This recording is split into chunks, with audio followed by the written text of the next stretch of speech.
Welcome back to my YouTube channel. Friends, ಇವತ್ತು ಸಿಂಪಲ್ಲಾಗಿ ಬೇಳೆ ಸಾರು ಮಾಡೋದು ಹೇಗೆ ಅಂತ ಹೇಳ್ಕೊಡ್ತೀನಿ. ಸೊ ಒಂದು ಕುಕ್ಕರಲ್ಲಿ ಎರಡು ಬೌಲ್ ಆಗೋಷ್ಟು ಬೇಳೆನ ತೊಳೆದಿಟ್ಕೊಂಡಿದ್ದೀನಿ.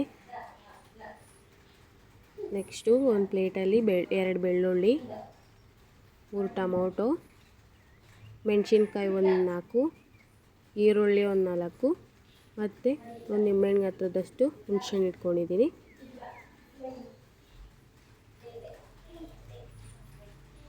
ನೆಕ್ಸ್ಟು ಕುಕ್ಕರಿಗೆ ಬೆಳ್ಳುಳ್ಳಿ,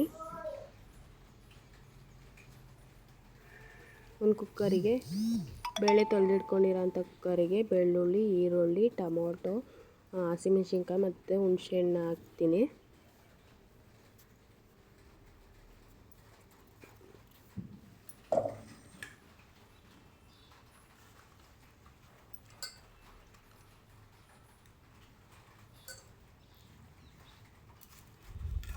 ಸಿಂಪಲಾಗಿ ಮಾಡ್ಕೋಬೋದು ಫ್ರೆಂಡ್ಸ್. ಬೇಳೆ ಸಾರನ್ನ ಕುಕ್ಕರಲ್ಲಿ ಎಲ್ಲ ಬೇಯೋಕ್ಕಿಟ್ಟು ಒಗ್ಗರಣೆ ಕೊಟ್ಟರೆ ಅದೇ ಬೇಳೆ ಸಾರು ಆಗೋಗುತ್ತೆ.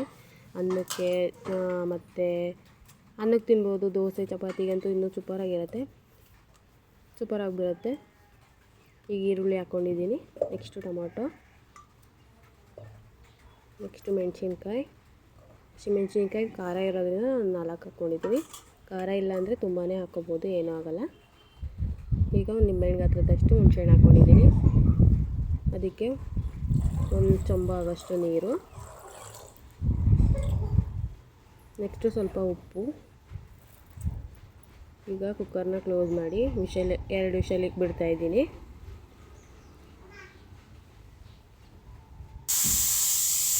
ನೋಡಿ, ಇದು 2 ವಿಷಲಿಗೆ ಆಗಿದೆ, ಬೆಂದಿದೆ. ಈಗ ಮಸೆಗುಂಡು ಅಂತಾರೆ, ನೀವೆಲ್ಲ ಏನಂತೀರೋ ಗೊತ್ತಿಲ್ಲ, ನಾವು ಕಡೆ ಮಸೆಗುಂಡು ಅಂತೀವಿ. ಅದರಲ್ಲಿ ಮಸ್ಕೊಂಡು ಒಗ್ಗರಣೆಗೆ ಮೆಣಸಿನ್ಕಾಯಿ, ಈರುಳ್ಳಿ, ಕರ್ಬೇವಿನ ಸೊಪ್ಪು, ಕೊತ್ತಂಬರಿ ಬಿಡಿಸಿಟ್ಕೊಂಡಿದ್ದೀನಿ. ಒಂದು ಪಾತ್ರೆಗೆ 2 ಸ್ಪೂನ್ ಆಗೋಷ್ಟು ಎಣ್ಣೆ, ಸಾಸಿವೆ, ಜೀರಿಗೆ,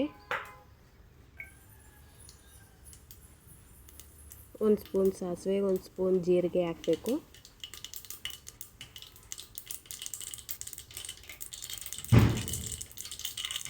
ನೆಕ್ಸ್ಟು ಒಣಮೆಣ್ಸಿನ್ಕಾಯಿ ಹಾಕ್ಕೊತೀನಿ. ಒಂದು 5ರಿಂದ 6 ಒಣಮೆಣ್ಸಿನ್ಕಾಯಿ ತೊಗೊಂಡಿದ್ದೀನಿ. ನೆಕ್ಸ್ಟ್ ಕರ್ಬೇವಿನ ಸೊಪ್ಪು, ನೆಕ್ಸ್ಟ್ ಈರುಳ್ಳಿ ಹಾಕ್ಕೊಂಡಿದ್ದೀನಿ. ಈಗ ತೊಳೆದಿಟ್ಕೊಂಡಿರೋಂಥ ಕೊತ್ತಂಬರಿ ಸೊಪ್ಪನ್ನ ಹಾಕ್ಕೊತಾ ಇದ್ದೀನಿ. ಕೊತ್ತಂಬರಿ ಒಗ್ಗರಣೆಗೆ ಹಾಕೋದ್ರಿಂದ ಸಾರು ಸೂಪರಾಗಿ ಬರುತ್ತೆ.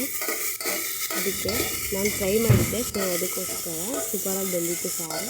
ಅದಕ್ಕೆ ನಿಮಗೊಂದು ಸಲ ತೋರಿಸ್ಬೇಕು ಅಂತೇಳಿ ಕೊತ್ತಂಬರಿ ಹಾಕಿದ್ದೀನಿ. ಒಗ್ಗರಣೆ ಸೂಪರಾಗಿ ಬರುತ್ತೆ, ನೀವು ಮನೇಲಿ ಟ್ರೈ ಮಾಡ್ಬೋದು. ನೆಕ್ಸ್ಟು ಮಸ್ತಿಟ್ಕೊಂಡಿರೋಂಥ ಬೇಳೆನ ಈಗ ಒಗ್ಗರಣೆ ಹಾಕ್ಕೊತೀನಿ.